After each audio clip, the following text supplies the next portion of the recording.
Hello everybody, and welcome to this lesson on how to soundproof a floor in your apartment building. So if you don't have the luxury of building your soundproof studio on a concrete slab, which is what I normally recommend either in a new building out back like I did, or in a garage, or in a basement in your house, then this is a solution that is practical, a little bit more affordable, and slightly easier to implement than having to install a isolated concrete slab in your apartment, which can be very expensive, very complicated, require engineering, and required some very technical labor that might be hard to find. Before we jump in, I want to say that I have a free soundproofing workshop that is 45 minutes packed full of amazing teaching on how to design your soundproof studio.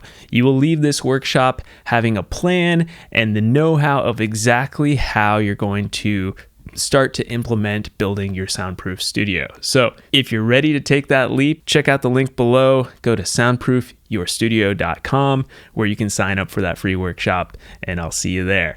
In the meantime, let's jump into this lesson on how to build a soundproof floor in your apartment. Here we go.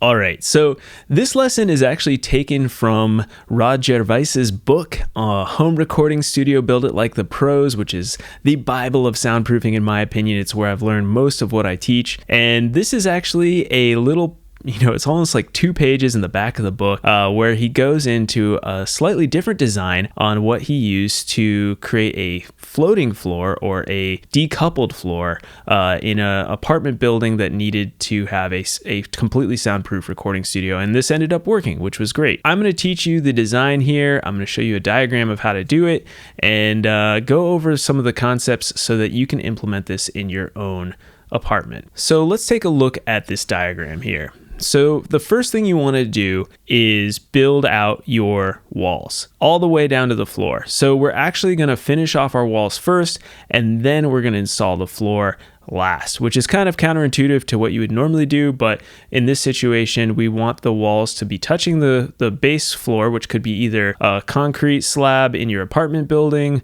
or it could be a wood deck if you're in a house or an apartment building that has a wood deck design. So either way, you want to put your 2 layers of drywall, the double wall system, or using hat channel system for your wall. If you have no idea what I'm talking about there, definitely check out some of our other videos that I have about how to build a soundproof wall, which you can see in the description below, or click on the link right above me there, and that will help you out with that. So assuming you know what you're doing with your wall, what we're going to do next is start to focus on the floor. So in this diagram, you can see that you're going to lay down 2 inches of 3 PCF rigid fiberglass insulation.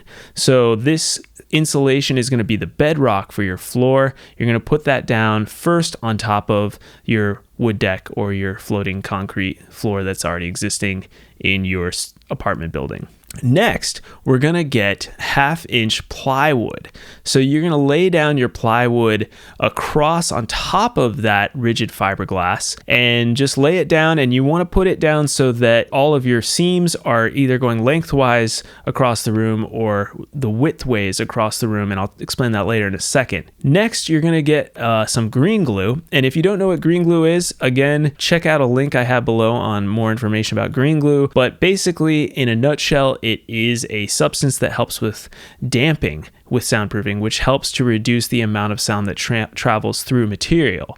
So since we're trying to do this on a slightly cheaper level, I think using green glue is great so that you get that extra added level of soundproofing that you're going to need with this system. So you essentially just put the green glue on the back of the plywood. In this video here, you can see us doing it on the back of the drywall for our ceiling in my home studio, but the concept stays the same. You're going to create a little S pattern, put some dollops, do an S pattern the other direction, and you'll fill up most of the space on the back of that plywood.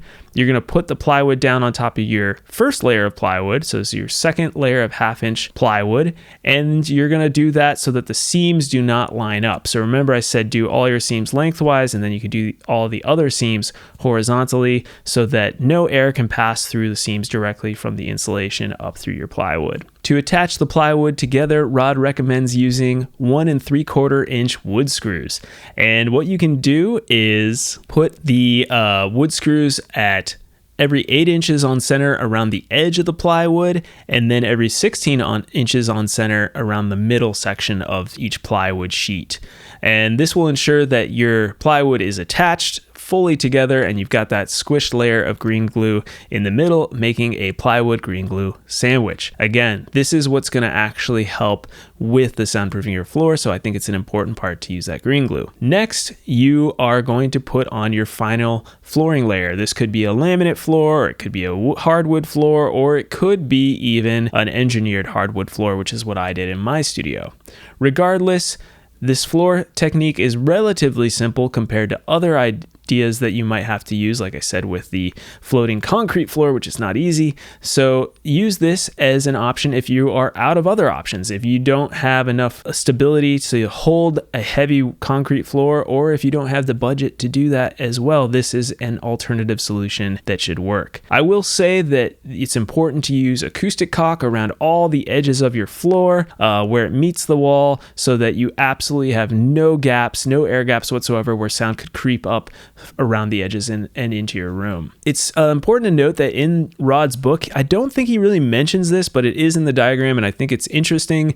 It looks like in the diagram they added a 1 by 2 inch layer of wood against the 2 layers of drywall on the existing wall, sitting on top of the floor, as you can see in this diagram, and then put a layer of rigid fiberglass insulation on top of that 1 by 2, and then it looks like there's another layer of drywall connecting on top of the insulation there, and then you have your baseboard along the bottom. So to me, that looks like an extra added layer of insulation to help with maybe potential sound that could come up from the cracks and into your room, but it also looks like it might be overkill. I don't know if I was doing this if I would do that, but it is in the diagram, so I figured I would just mention it regardless. All right, I hope this was helpful for giving you an idea of how to build a soundproof floor in an apartment that is a little cheaper and easier to design. If you want to take a deeper dive, if you're ready to take on a full soundproofing job, check out my free 45-minute